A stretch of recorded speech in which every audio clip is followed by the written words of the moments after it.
As artes visuais e a educação artística e estética em Caicó é um projeto apoiado pela Secretaria Municipal de Educação, Cultura e Esportes por meio da Lei Aldir Blanc. Podemos dizer que a história da arte do Seridó passa pelas lentes da objetiva de vários profissionais que traduzem comportamentos e valores morais, éticos e estéticos da sociedade sertaneja.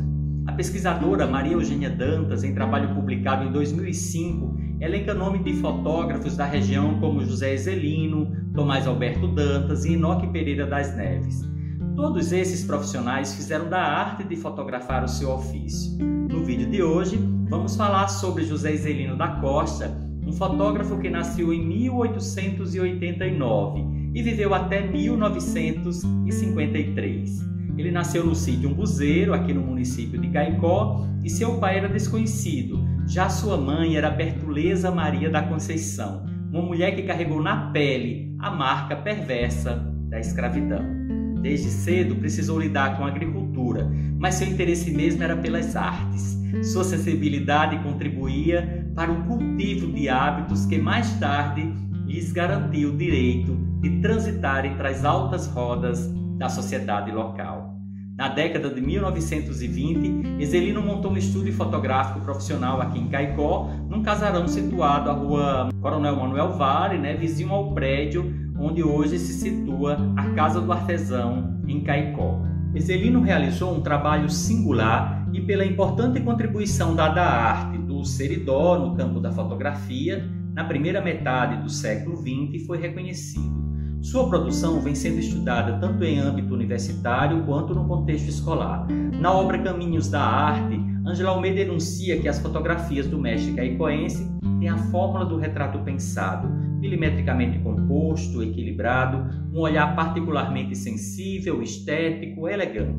Suas fotos não oferecem apenas imagens das pessoas de Caicó, mas a diversidade de vidas, de sonhos, de silêncios, de luzes e esperança, mundos de fadas e guerreiros. Na moldura de suas fotos não estão presas apenas rostos, mas polos de sonhos dentro de sonhos. Observamos que a clientela do mestre era seleta e exigente, incluindo políticos poderosos, fazendeiros, empresários da região. José Ezelino era muito procurado pelas senhoras da alta sociedade, que desejavam fazer retratos de suas famílias. Ele oferecia fotografias grandes que exigiam molduras, mas também fazia retratos pequenos para compor as coleções dos álbuns, dessas famílias abastardas. Suas composições eram bastante apreciadas porque ele tinha bom enquadramento, conseguia reproduzir belíssimos efeitos de luz e sombra, sem contar que era muito caprichoso na elaboração dos cenários. Ezelino se preocupava com os figurinos, que eram normalmente de inspiração europeia. Tudo o que fosse preciso para agradar os clientes, ele pensava e assim conseguia eternizar momentos felizes com apenas um clique. A pesquisadora Eugênia Dantas, em trabalho publicado em 2002, observa que é pouco só situar as imagens produzidas por Ezelino no tempo e no espaço. Para ela, é preciso inscrever essas fotografias como potência capaz de produzir uma narrativa que tenha como suporte a condição estética de sua existência. Para além da finalidade documental que toda fotografia tem, utilizamos esse suporte da realidade como fonte que alimenta a imaginação criadora, que pode fazer uso de uma deformação intencional da imagem a partir da leitura. A pesquisadora Eugênia Dantas percebe também que a potência das imagens pode estar no processo de educação do olhar. Assim, ao pararmos para apreciar as fotografias, podemos pensar em estratégias para depurar o ato de ver, na medida em que coloca em destaque reservas éticas e estéticas da vida, da memória, do cotidiano, de forma a prover e alimentar princípios educacionais mais complexos e de natureza transdisciplinar. José Ezelino também se encontra presente nas escolas de Caicó. Podemos pensar isso a partir da exposição Quando a Pele Incendeia a Memória, Nasce um Fotógrafo no Sertão do século XIX, que foi instalada no Salão Nobre da antiga Prefeitura Municipal de Caicó, no período que corresponde de 4 a 11 de dezembro de 2017. A exposição fez um recorte da obra do artista e nos brindou com o seu acervo de retratos, familiares. E teve curadoria de Ângela Almeida e configurou-se como um espaço privilegiado da educação do olhar.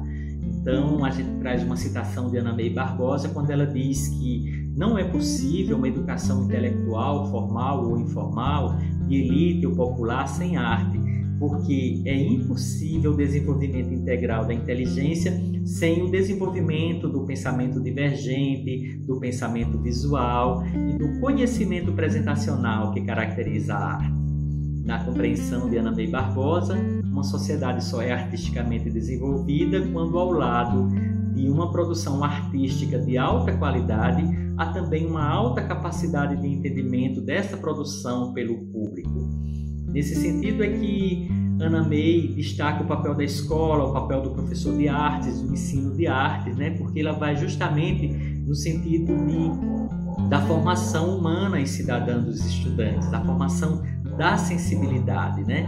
E esse ensino de arte tem por objetivo justamente despertar o educando para fruir, para conhecer, para decodificar as obras de arte. E assim a gente destaca o papel do ensino de arte na modalidade não formal, né?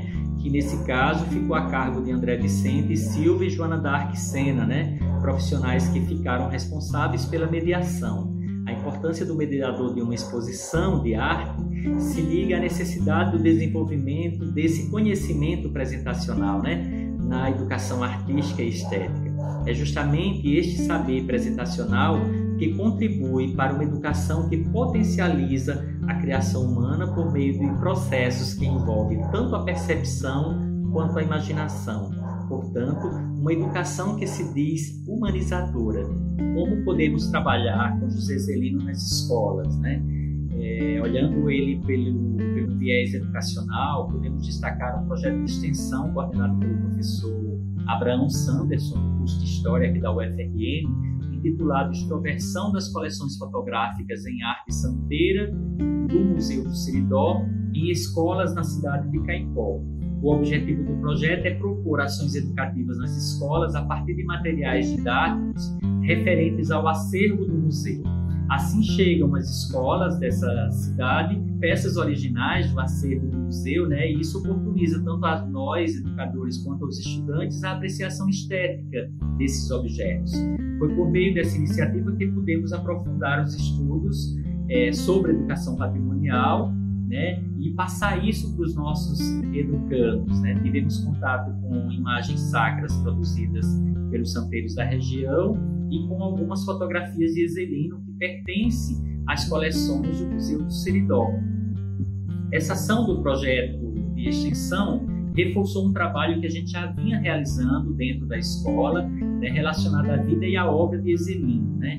Isso se desdobrou em atividades e em proposições de trabalhos expressivos, né, feito com os estudantes, e levamos à sala de aula também fotografias originais pertencentes ao acervo particular de André Vicente, né? Esse acervo foi herdado de seus familiares e isso permitiu que os estudantes pudessem tocar, fazer leituras das imagens, descrever e analisar, né, cada uma delas conforme os preceitos da arte e educação, né, como defende Ana May Barbosa. Então, os educandos puderam constatar a autenticidade das imagens por meio de um baixo relevo, né, que existe no canto inferior esquerdo, e uma inscrição que tem José Zelino, né, e a palavra foto ainda escrita com PH. As imagens têm autenticidade comprovada também por meio de um carimbo, né, que traz o nome José Zelino, fotografia Caicó, né? Esse carimbo está atrás de cada uma das imagens. Em 2017, nós tivemos a oportunidade de visitar essa exposição, né, Quando a Pele Incendeia a Memória, que aconteceu no Salão Nobre da antiga prefeitura, e depois nós propomos aos estudantes, em sala de aula, um desdobramento do trabalho que foi feito lá pela equipe de mediadores, né? A ideia da proposta era no sentido de fotografar um parente idoso, né, com a câmera mesmo do celular, que todos tinham acesso, podendo ser um avô, um vizinho, enfim. A ideia também era escrever um texto, né, falando um pouco da história dessa pessoa, para depois fazer uma exposição em sala de aula, né, e compartilhar essas histórias, né, essas memórias dessas pessoas idosas com os colegas, complementando esse trabalho de memória, né, e de patrimônio que o projeto tinha trabalhado e que nós também estávamos trabalhando ao longo do ano letivo de 2017. Para concluir esse vídeo, a gente pode dizer que na primeira metade do século XX, né, teve uma vasta produção imagética aqui na nossa região e destacamos que essa produção evidencia muito mais do que eventos sociais e políticos, porque trabalha com a ideia de crescimento e desenvolvimento do município, né? Destacamos o acervo de José Ezelino, que mesmo fragmentado, porque se encontra em vários acervos particulares, além do acervo que existe no museu, ele documenta fatos históricos e favorece a criação de novos contornos da arte e da cultura da nossa região. Então, as investigações realizadas nas últimas 2 décadas, né, muito contribuem para a compreensão das aquisições e da utilização de modernos instrumentos e tecnologias de produção adotada pelos profissionais da imagem. Então, podemos contrastar, né, essa produção de Ezelino com a produção contemporânea e compreender que podemos beneficiar uma escrita de luz em tempos remotos, né, garantindo o estudo, a pesquisa sobre arte e cultura nas escolas, na universidade, né, nos contextos mais diversos, relacionando tudo isso com o presente para que a gente consiga projetar um futuro melhor para todos nós.